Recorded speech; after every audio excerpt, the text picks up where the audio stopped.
This is Alan Bush with ADMIS with the daily financial forecast for Tuesday, September 8th. Starting out with the stock index futures, we are seeing sharply higher prices this morning. This seems to be entirely linked to a Chinese stock market that was sharply higher overnight, with the Shanghai index closing 2.9% higher. And this is the first increase in Chinese equities in 5 days. Now, what apparently happened, or at least there's speculation that the Chinese government came in with a wave of buying in the last hour of trading to take Chinese equities sharply higher. But this is speculation only. But in any event, this helped equity markets globally to advance, including U.S. stock index futures as well.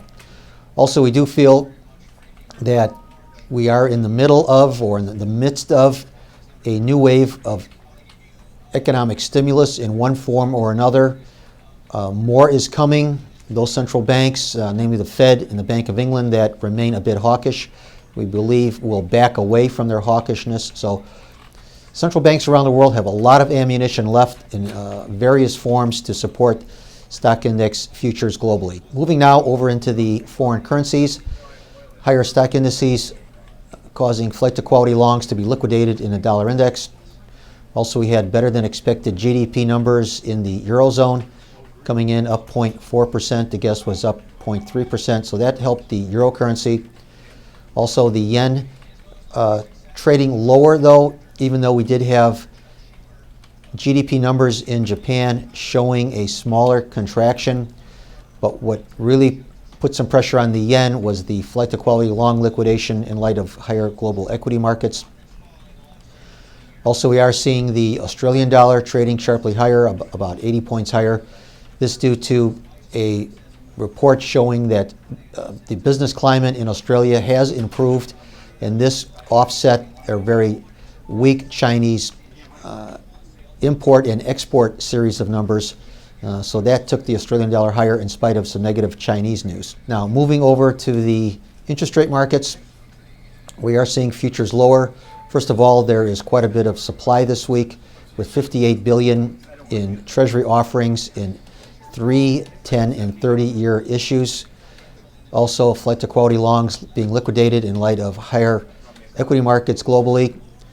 Also, the probability of a rate increase from the Fed at the September 16th to 17th meeting, now at only 19%. That's the same as Friday. This in spite of a lot of media coverage indicating that there is plenty of reason, or some reason, that the Fed could raise rates. The media citing the unemployment rate falling, various other statistics. But overall, the financial markets taking all of this into consideration, pointing to just a very limited chance of a rate increase at the September meeting, just a little bit less than a 1 in 5 chance that the Fed will raise in September. Also, there's only about a 53% chance that the Fed will raise at the December meeting as well.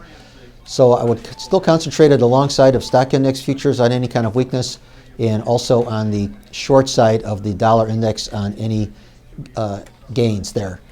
So good trading, everyone. And once again, remember, these are my opinions alone and are not the opinions of ADMIS or Archer Daniels Midland.